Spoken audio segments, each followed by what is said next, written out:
ভাবুন, এমন একটি পৃথিবী যেখানে একটি গ্রহের মরুভূমির বালি পুরো মহাবিশ্বের সবচেয়ে মূল্যবান সম্পদ। ভাবুন, এমন একটি রাজনীতি যেখানে একটি গ্রহের দখল নেয়ার জন্য পুরো রাজবংশ ধ্বংস হয়ে যায়। আর ভাবুন, এমন একটি ছেলের গল্প যে হয়তো ভবিষ্যৎ দেখতে পারে, আর যাকে ঘিরে তৈরি হচ্ছে একটি ভবিষ্যৎবাণী। এই গল্পটাই হচ্ছে ডিউনের।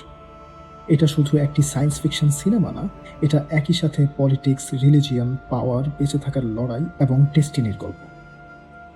এই সিনেমার ইউনিভার্সটি এত বড় এবং এত জটিল যে অনেকেই সিনেমা দেখে পুরো বিষয়টা বুঝতে পারে না। তাই আজকের এই ভিডিওতে আমি খুব সহজভাবে বুঝিয়ে বলবো স্পাইস কি, অ্যারাকিস কেন এত গুরুত্বপূর্ণ, গ্রেট হাউসগুলো কারা, ফ্রেমেন কারা, আর পল অ্যাট্রেইডিস আসলে কে। তো চলুন ধীরে ধীরে ঢুকে পড়ি ডিউন ইউনিভার্সের ভিতরে। একটি মরুভূমির গ্রহ অ্যারাকিস, যাকে ডিউন নামেও ডাকা হয়, এই ইউনিভার্সের সবচেয়ে গুরুত্বপূর্ণ গ্রহ, কারণ শুধু এই গ্রহেই পাওয়া যায় অত্যন্ত মূল্যবান পদার্থ স্পাইস। আমাদের পৃথিবীতে যেমন পেট্রোল খুব গুরুত্বপূর্ণ এবং এর জন্য দেশগুলোর মধ্যে যুদ্ধ পর্যন্ত হয়, ঠিক তেমনই ডিউন ইউনিভার্সে স্পাইস হলো সবচেয়ে চাহিদা সম্পন্ন সম্পদ। এই স্পাইস শুধু দামিই নয়, পুরো মানব জাতির টিকে থাকার জন্য অত্যন্ত গুরুত্বপূর্ণ। অ্যারাকিস গ্রহে বসবাসকারী জনগোষ্ঠী ফ্রেমেন এই স্পাইসকে পবিত্র মনে করে, কারণ এটি মানুষের আয়ু বাড়ায়, শরীরে অতিরিক্ত শক্তি দেয়। তবে এটি একটি শক্তিশালী নেশাদ্রব্য।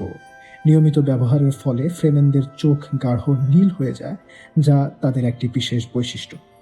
পুরো ইউনিভার্সের মধ্যে স্পাইসের গুরুত্ব আরও বেশি, কারণ এটি ছাড়া ইন্টারস্টেলার ট্রাভেল প্রায় অসম্ভব। অর্থাৎ এক গ্রহ থেকে আরেক গ্রহে যদি ভ্রমণ করতে হয়, তাহলে এই স্পাইসেরই সব থেকে বেশি গুরুত্ব। তাই বলা যায় পুরো মানব সভ্যতা স্পাইসের উপর নির্ভরশীল। ব্যারন ভ্লাদিমির হার্কেনেনের নেতৃত্বে হার্কেনেন বাহিনী অ্যারাকিস শাসন করে। ফ্রেমেনরা বহু বছর ধরে নিজ গ্রহের নিয়ন্ত্রণ নেয়ার চেষ্টা করলেও হার্কেনেনদের উন্নত অস্ত্রের সামনে পেরে ওঠে না। হার্কেনেনরা ফ্রেমেনদের পবিত্র স্পাইস ব্যাপকভাবে সংগ্রহ করে আসছে এবং পুরো ইউনিভার্সে বিক্রি করে প্রচুর ধনী হয়ে উঠছে। হঠাৎ করে হার্কেনেনরা অ্যারাকিস গ্রহ ছেড়ে চলে যায়, কিন্তু তারা ইচ্ছে করে যায়নি। এটা ছিল সম্রাটের আদেশ। সম্রাট চেয়েছিলেন নতুন একটি রাজবংশ অ্যারাকিসের দায়িত্ব নিক, তাই তিনি শাসনভার দেন হাউস অ্যাট্রেইডিসকে। হাউস অ্যাট্রেইডিস শাসন করে কালাডান গ্রহে। এখানে আমরা দেখি ডিউক লেটো অ্যাট্রেইডিসের ছেলে পল অ্যাট্রেইডিস এবং তার মা লেডি জেসিকাকে। লেডি জেসিকা কোনো সাধারণ নারী নন, তিনি বেনে জেসেরেট নামের একটি রহস্যময় নারী সংগঠনের সদস্য। এই সংগঠনের নারীরা বিশেষ মানসিক ও শারীরিক প্রশিক্ষণ পায়, যার মাধ্যমে তারা মানুষের মন নিয়ন্ত্রণ করতে পারে, শরীরের উপর অসাধারণ নিয়ন্ত্রণ রাখতে পারে এবং ভবিষ্যৎ সম্পর্কে কিছুটা ধারণা পায়। জেসিকা ছোটবেলা থেকেই পলকে এই প্রশিক্ষণ দিচ্ছিল। তাদের একটি বিশেষ ক্ষমতা আছে যার নাম দি ভয়েস, কণ্ঠের বিশেষ টোন ব্যবহার করে অন্যকে নিজের কথা মানতে বাধ্য করা। এদিকে পল ধীরে ধীরে অ্যারাকিসের আসল বাসিন্দা ফ্রেমেনদের সম্পর্কে জানতে শুরু করে। তারা মরুভূমির মানুষ এবং তারা স্টিল স্যুট নামে একটি বিশেষ স্যুট পরে, যা শরীরের ঘাম ও পানি রিসাইকেল করে পানের উপযোগী করে তোলে। কারণ অ্যারাকিস একটি মরুভূমির গ্রহ, যেখানে পানি সব থেকে মূল্যবান জিনিস। পল এসব শিখছে কারণ সম্রাটের আদেশে পুরো হাউস অ্যাট্রেইডিস পরিবারকে অ্যারাকিসে গিয়ে শাসনভার নিতে হবে। এই ইউনিভার্সে অনেক গ্রহ ও রাজবংশ আছে, যেমন অ্যারাকিস স্পাইসের গ্রহ, কালাডান হাউস অ্যাট্রেইডিসের গ্রহ, গিয়েরি প্রাইম হাউস হার্কেনেনের গ্রহ। আর এইসব রাজবংশের উপর রয়েছে সম্রাটের রাজবংশ হাউস ওরিনো। সম্রাট সাদাম পুরো সাম্রাজ্যের সর্বোচ্চ শাসক, তার আদেশেই অ্যাট্রেইডিস পরিবারকে অ্যারাকিসে যেতে হবে। তবে এর পেছনে সম্রাটের একটি গোপন পরিকল্পনা ছিল, যা পরে জানা যায়।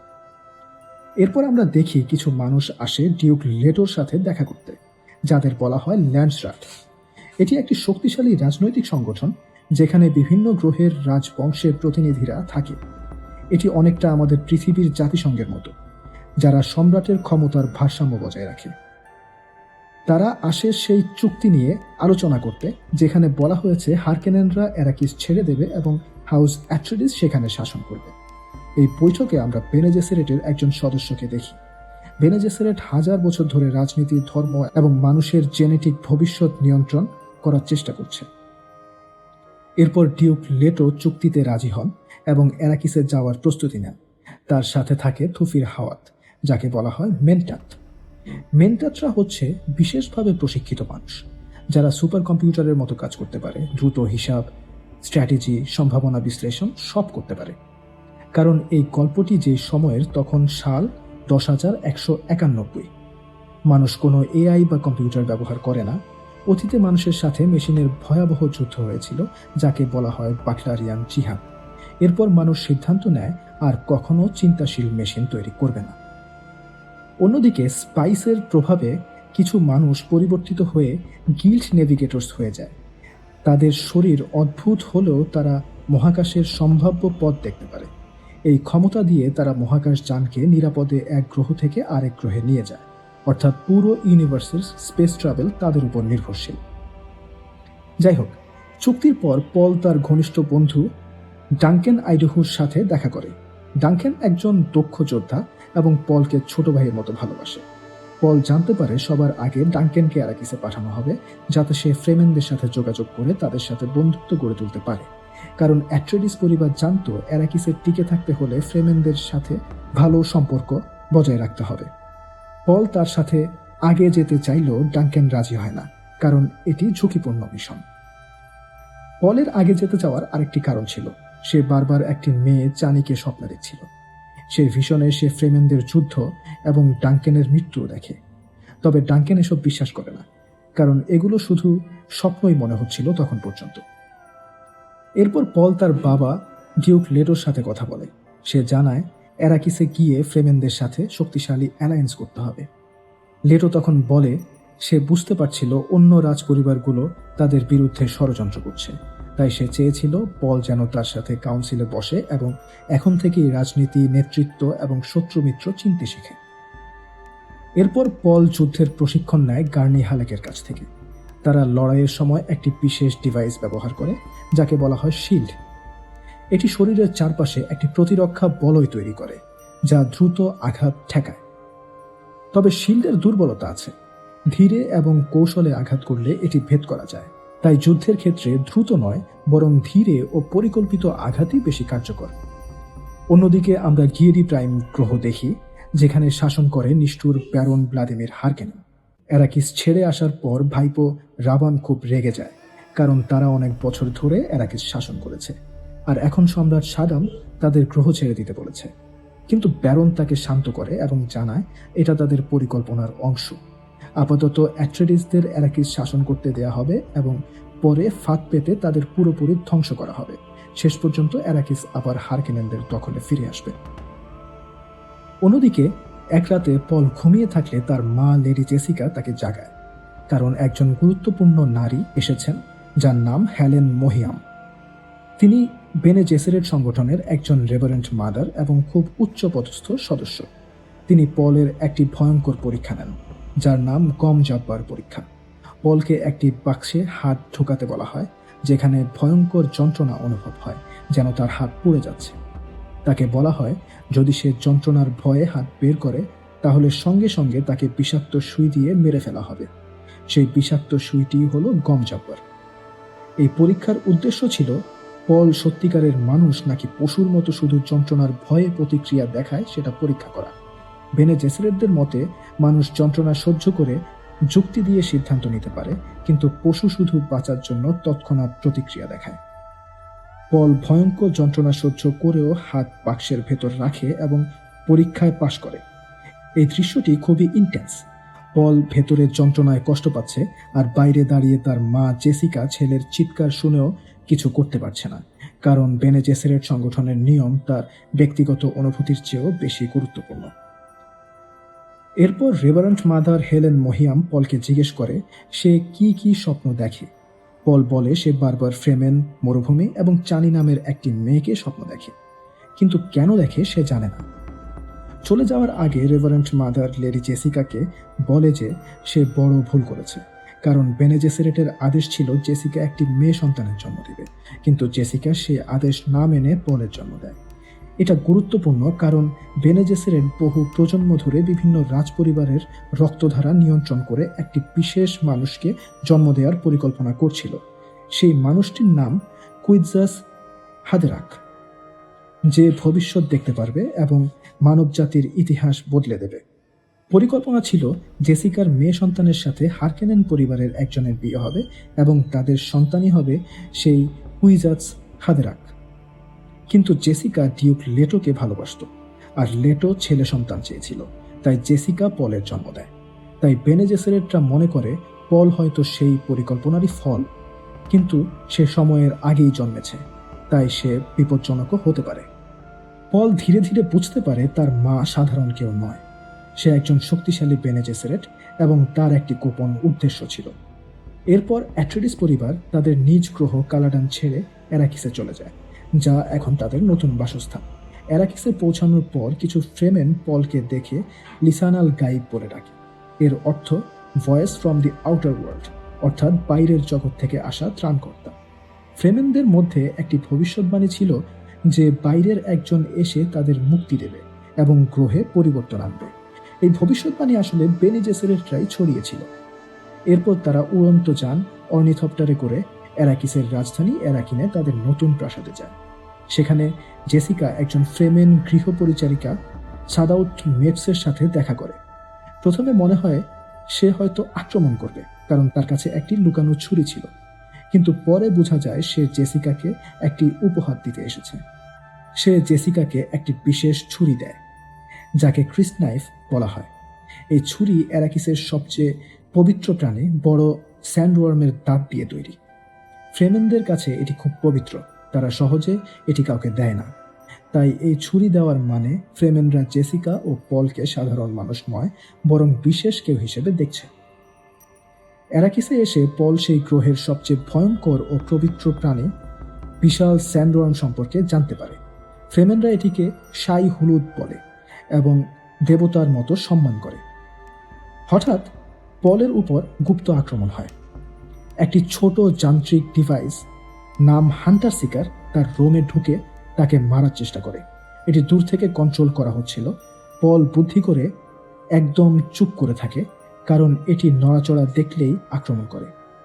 পরে ধরা পড়ে একজন হারকেনেন গুপ্তচর দেয়ালের ভেতরে লুকিয়ে থেকে এটি চালাচ্ছিল। অন্যদিকে reverend mother Helen Mohiam Baron Vladimir হারকেনেনের সাথে দেখা করে। এখানে বোঝা যায় বেনে জেসেরেট কোনো এক পক্ষের নয়।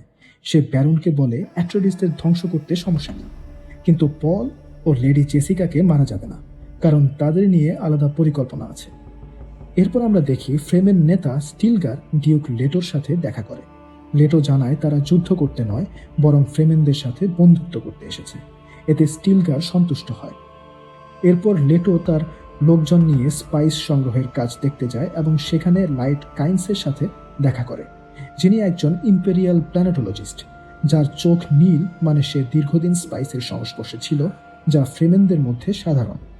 কাইন্স তাদের দেখায় কিভাবে স্পাইস সংগ্রহ করা হয় এবং কিভাবে কাজ চালাতে হয়, কারণ হারকেনেনরা যাওয়ার সময় অনেক যন্ত্র নষ্ট করে গেছে। এখানে আমরা স্টিল স্যুট দেখি। এটি মরুভূমির বাঁচার বিশেষ পোশাক, যা শরীরের ঘাম ও পানি রিসাইকেল করে এবং শরীর ঠান্ডা রাখে। অ্যারাকিসে বাঁচতে এটি খুব জরুরি। কাইন্স লক্ষ্য করে পল খুব নিখুঁতভাবে স্টিল স্যুট পরেছে, যেন সে আগে থেকেই জানে কিভাবে পড়তে হয়। পল বলে সে আগে কখনো পড়েনি। এতে বোঝা যায় পল তার ভিশনের মাধ্যমে ফ্রেমেনদের জীবন আগেই শিখে ফেলেছে এবং তার সাথে অ্যারাকিস ও ফ্রেমেনদের মধ্যে গভীর সম্পর্ক তৈরি হচ্ছে। এরপর তারা অমনিথপ্টার নিয়ে মরুভূমির দিকে যায়, যেখানে তারা একটি বিশাল স্পাইস হারভেস্টার দেখতে পায়। এই মেশিনের মাধ্যমে মরুভূমির বালির নিচ থেকে স্পাইস সংগ্রহ করা হয়। কিন্তু স্পাইস তোলার সময় সবসময় একটি বড় বিপদ থাকে, স্যান্ডওয়ার্ম। দূর থেকে তারা বুঝতে পারে যে একটি বিশাল স্যান্ডওয়ার্ম তাদের দিকে এগিয়ে আসছে, কারণ স্যান্ডওয়ার্ম বালির উপরের কম্পন বা শব্দ খুব দূর থেকে অনুভব করতে পারে, আর হারভেস্টার মেশিন প্রচণ্ড কম্পন তৈরি করে।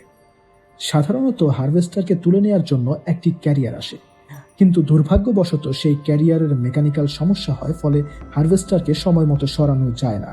হারভেস্টারের ভেতরে অনেক শ্রমিক আটকে ছিল। এই অবস্থায় ডিউক লেটো তার সাথে থাকা 3টি অর্নিথপ্টার দিয়ে হারভেস্টারের সব শ্রমিককে উদ্ধার করে নিয়ে আসে। শেষ পর্যন্ত সবাইকে বাঁচানো গেলেও তারা হারভেস্টারটি রক্ষা করতে পারে না, আর সেই বিশাল স্যান্ডওয়ার্ম এসে পুরো হারভেস্টারটাকে গিলে ফেলে।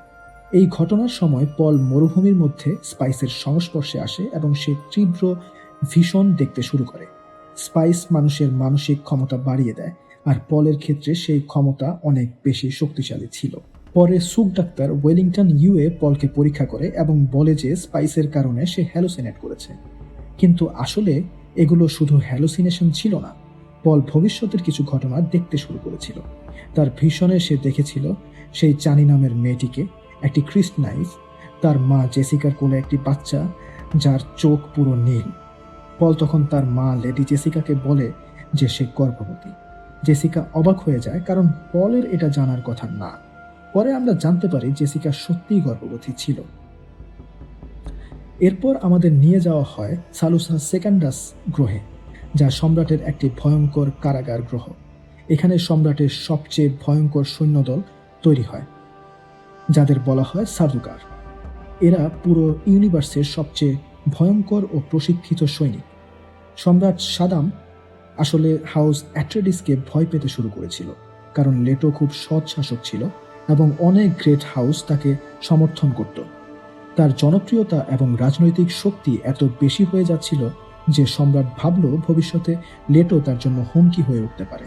তাই সম্রাট গোপনে হারকেনেনদের সাথে মিলিত হয়ে অ্যাট্রেডিস পরিবারকে ধ্বংস করার পরিকল্পনা করে। এদিকে রাতে এরাকিসে হঠাৎ করে হারকেনেনদের আক্রমণ শুরু হয়। কিন্তু তারা শুধু হারকেনেন সৈন্য ছিল না, সম্রাটের সাদুকার সৈন্যরাও ছদ্মবেশে আক্রমণে অংশ নেয়। ফলে অ্যাট্রেডিসরা দুই দিক থেকে আক্রমণের শিকার হয়। এই আক্রমণের পেছনে সবচেয়ে বড় বিশ্বাসঘাতক ছিল ডক্টর ইউএ। সে ছিল অ্যাট্রেডিস পরিবারের বিশ্বস্ত, কিন্তু হারকেনেনরা তার স্ত্রীকে অপহরণ করেছিল, তাই তাকে বাধ্য করা হয় লেটোর সাথে বিশ্বাসঘাতকতা করতে। ডক্টর ইউএ প্রাসাদের শিল্ড বন্ধ করে দেয়, লেটোকে অচেতন করে এবং হারকেনেনদের ভেতরে ঢুকতে সাহায্য করে। তবে সে লেটোর একটি নকল দাঁতের মধ্যে বিষাক্ত গ্যাস ভরে দেয়। পরিকল্পনা ছিল যখন ব্যারন ভ্লাদিমির হারকেনেন লেটোর কাছে আসবে, তখন লেটো সেই দাঁত ভেঙে বিষাক্ত গ্যাস তার শ্বাসের মাধ্যমে ছেড়ে দেবে এবং ব্যারনকে মেরে ফেলবে। অর্থাৎ লেটো নিজেও মরবে, কিন্তু ব্যারনকেও মারবে। অন্যদিকে ডাঙ্কেন একাই প্রাসাদের ভেতরে সাদুকার বাহিনীর বিরুদ্ধে লড়াই করছিল। লড়াইয়ের মাঝেই সে লক্ষ্য করে পল তার ঘরে নেই। আসলে পল এবং জেসিকাকে একটি অর্নিথপ্টারে করে মরুভূমির গভীরে নিয়ে যাওয়া হচ্ছিল মরুভূমিতে ফেলে দিতে, যাতে স্বাভাবিকভাবেই তারা মারা যায়, কারণ এরাকিসের মরুভূমিতে স্টিল স্যুট ছাড়া বাঁচা অসম্ভব।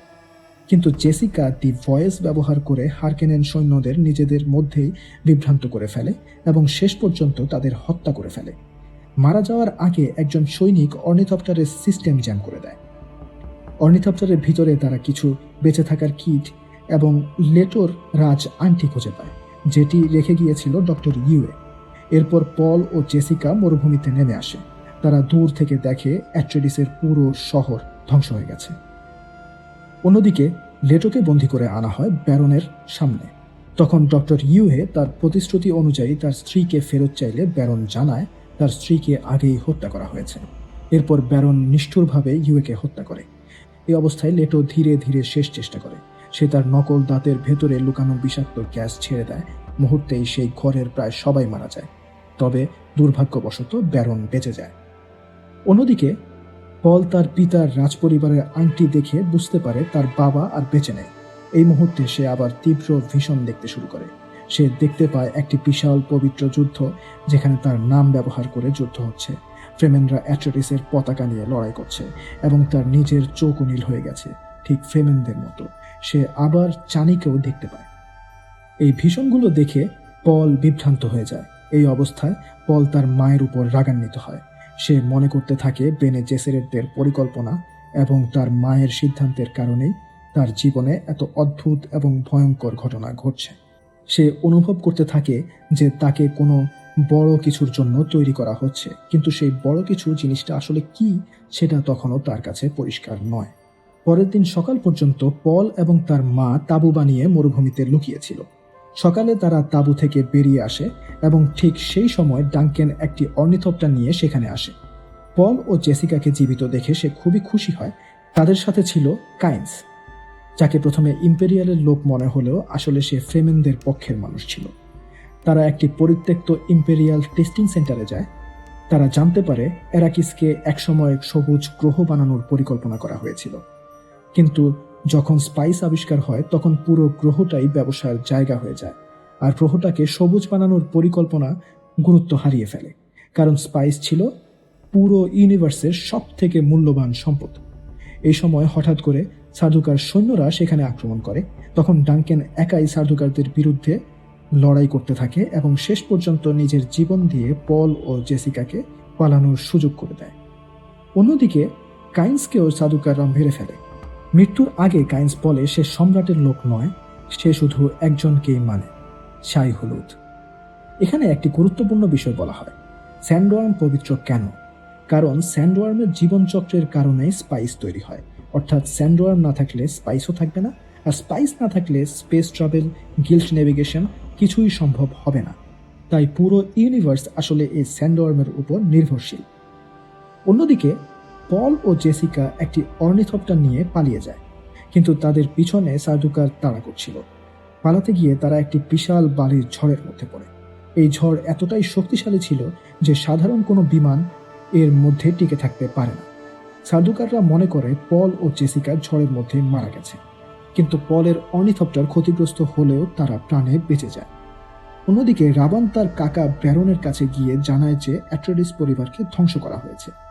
এটা শুনে ব্যারন রাবানকে নির্দেশ দেয় স্পাইসের উৎপাদন আবার শুরু করতে। এদিকে পল ও জেসিকা তাদের ক্ষতিগ্রস্ত অমনিথপ্টারে থাকা দুটি স্টিল স্যুট পরে মরুভূমিতে হেঁটেই এগিয়ে যেতে শুরু করে। হঠাৎ তারা একটি বিশাল স্যান্ডওয়ার্মের মুখোমুখি হয়। স্যান্ডওয়ার্মটি তাদের খুব কাছে চলে আসে এবং মনে হয় এখনই তাদের গিলে ফেলবে, কিন্তু ঠিক সেই মুহূর্তে এটি থেমে যায়, কারণ তারা বালি থেকে পাথরের পাহাড়ের উপর উঠে যায়। এরপর দূর থেকে একটি থাম্পারের শব্দ শোনা যায়, যেটি আসলে একটি কম্পন তৈরি করা যন্ত্র। স্যান্ডওয়ার্মটি সেই শব্দের দিকে চলে যায়, এতে বোঝা যায় কেউ তাদের সাহায্য করছে। পল বুঝতে পারে তারা মরুভূমিতে একা নয়। এরপর চারদিক থেকে ফ্রেমেনরা বেরিয়ে আসে এবং তাদের নেতা স্টিলগার সামনে আসে। তখন জামিস নামের একজন ফ্রেমেন বলে তাদের হত্যা করা উচিত, কারণ তারা বহিরাগত, কিন্তু স্টিলগার বলে তারা এতক্ষণ ধরে এই ভয়ঙ্কর মরুভূমিতে বেঁচে আছে, এটা প্রমাণ করে তারা দুর্বল নয়। এছাড়া পলের পিতা লেটো অ্যাট্রেডিস একসময় স্টিলগারের সাথে ভালো ব্যবহার করেছিল, তাই সে চায় পল ও জেসিকাকে একটা সুযোগ দিতে। তবে ফ্রেমেনদের দলে যোগ দিতে হলে নিজেকে প্রমাণ করতে হবে। এই সময় জেসিকা তার ফাইটিং স্কিল দেখিয়ে খুব সহজেই স্টিলগারকে নিরস্ত্র করে ফেলে, কিন্তু তবুও জামিস সন্তুষ্ট হয় না, কারণ ফ্রেমেনদের একটি নিয়ম আছে, আ লাইফ ফর আ লাইফ, অর্থাৎ কেউ যদি তাদের দলে যোগ দেয় তাহলে কারো না কারো জীবন দিতেই হবে। এটা তাদের কঠিন মরুভূমির নিয়ম। তখন জামিস পলকে দ্বন্দ্বযুদ্ধে চ্যালেঞ্জ করে। পলের সামনে আর কোনো উপায় ছিল না, কারণ মরুভূমিতে বাঁচতে হলে ফ্রেমেনদের সাথে থাকতেই হবে। তাই পল চ্যালেঞ্জ গ্রহণ করে। এই সময় পল সেই মেয়েটিকে দেখতে পায় যাকে সে বারবার স্বপ্নে দেখেছিল। সে হচ্ছে চানি। সে পলকে একটি ছুরি দেয়, যেটি একটি ক্রিস্ট নাইফ। পল ও জামিসের মধ্যে লড়াই শুরু হয়। এখানে আমরা একটি গুরুত্বপূর্ণ বিষয় দেখি, পল বারবার জামিসকে হারানোর সুযোগ পেলেও তাকে হত্যা করে না, কারণ পল রাজপরিবারে বড় হয়েছে।